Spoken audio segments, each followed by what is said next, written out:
Hello, and welcome to Lecture 5 of the Interactions Unit in Phys 1104. The last lecture was quite focused on non-dissipative interactions, and so in this one we're going to look at dissipative interactions.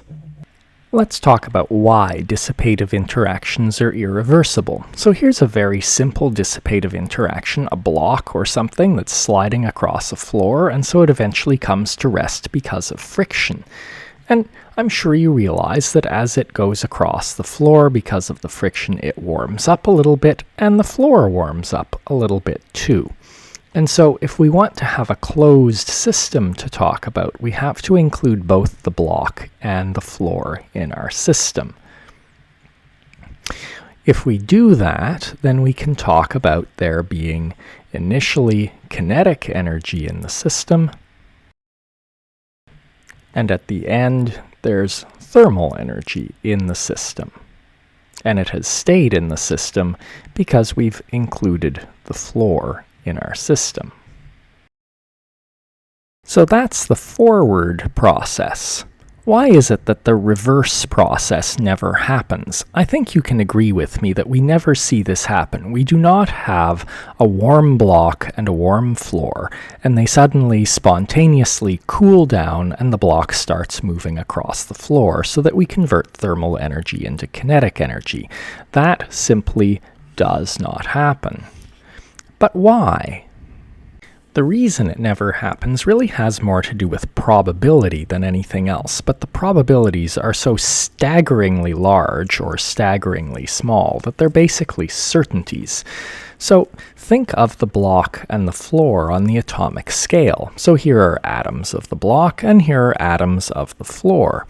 And if they have a whole lot of thermal energy, then they're all jiggling around essentially randomly. And so every atom is at any point moving in some velocity in a more or less random direction.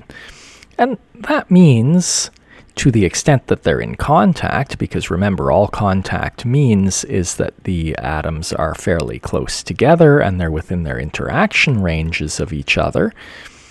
But what would have to happen for the block to just start sliding that way is that all of the atoms in the surface of the floor would have to just happen to be going in one direction at one instant, so that they all give the block a nice big jostle in that direction and get it going. Well, the likelihood of this huge number, perhaps a mole or so of atoms, all jiggling in random directions, and suddenly happening to all be going in one direction, the probability of that is so small, it just will never happen. And so this is why this is an irreversible process, because the probability of the reverse process happening is just so remarkably tiny. So once again, for a closed system, the change in energy is zero, and we can express that as a sum in the different types of energies. Let's specialize that to some different cases. So for example, in an inelastic collision that's closed and isolated, so it's inelastic, there will be kinetic energy lost, and that's going to wind up as thermal energy. Because this is an irreversible process, we shouldn't be producing any potential energy, and so all we should have is this.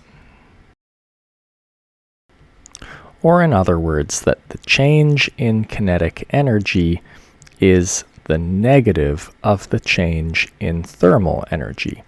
Often we want to know the thermal energy produced in an inelastic collision, and so let's do that. Let's write our change in thermal energy as the negative of the change in kinetic energy. Now remember that the kinetic energy can be written as a kinetic energy of the center of mass plus, and in a two-object collision, a half mu v12 squared, where that's the relative speed, v12. All right, well, if this system is isolated, then the center of mass continues to move at a constant velocity. And remember that this kcm is a half the mass of the system, or the inertia of the system, times the center of mass velocity squared. So that's staying constant. And so our delta K is going to be our change in K center of mass plus our change in the half mu V12 squared. But VCM doesn't change, and so the change in the kinetic energy of the center of mass is 0. And so all we have to worry about is this part.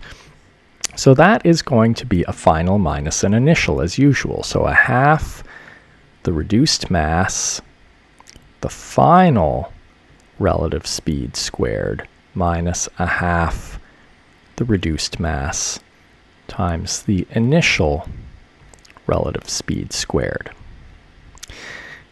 And so notice that the coefficient of restitution is just V12F over V12I, or in other words, V12F is just E V12I. So I'm going to plug that in here and plug all of that up into the delta E thermal. So our delta E thermal now is negative delta K. So that's going to be, and now I'm going to replace V12F. I'm going to factor out a half mu and carry the negative through, which is just going to reverse the order here. And I have a common factor of V12I squared, so I can write this way. And so if I know the coefficient of restitution and the initial relative speed of the objects in the collision, I can very quickly get the production of thermal energy in my system. Alright, so somebody let Bender drive, and now the Planet Express ship is crashing into a comet. So I've just made some stuff up. These velocities are pretty typical interplanetary orbital velocities, so that's actually perhaps reasonable. The Planet Express ship is about the size maybe of a small yacht, and looking things up about that, I find that 5,000 tons, or 5 times 10 to the 6 kilograms, is perhaps reasonable. Comets vary a lot in inertia. 1 times 10 to the 7 kilograms is a pretty small one. These two velocities give us a relative speed of 20 kilometers per second, or 2 times 10 to the 4 meters per second. And what I want to know here is how much the comet warms up in this collision. Well, you may know the definition of a calorie. A calorie is the amount of energy, which would be thermal energy, required to increase the temperature of 1 gram of water by 1 degree Celsius. And it's about 4.2 joules. So we would say it's 4.2 joules per gram degree Celsius, or it's usually in Kelvin, right? But that's the same size unit. So I'll call it Kelvin. So what we first want to figure out is how much thermal energy is produced here. Well, we know how to do that. This is just an inelastic collision. I totally made up this coefficient of restitution. So we just found that we should be able to get it this way. And that mu is the reduced mass, like so.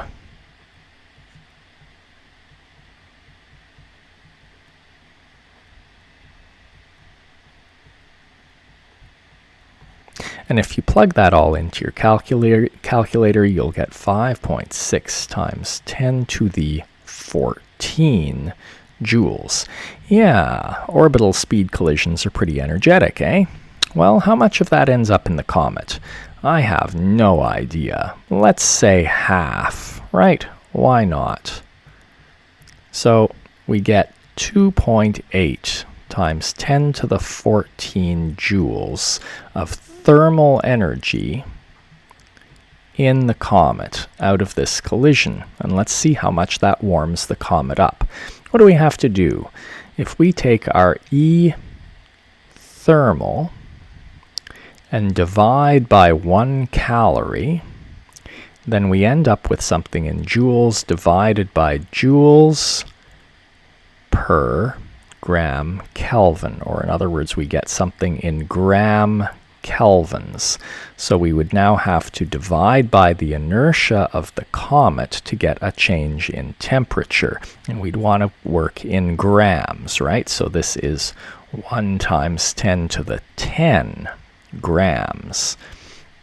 All right, so all I have to do is take this 2.8, so this is our delta T, is going to be 2.8 times 10 to the 14 joules, all divided by the 4.2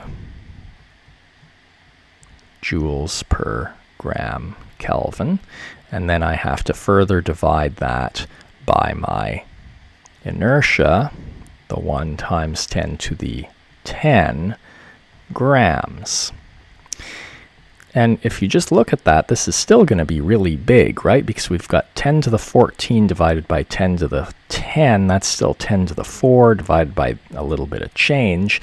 It ends up coming out as about 6.7 times 10 to the 3 Kelvin. Well, the comet heats up by 6,700 kelvins. We've vaporized it.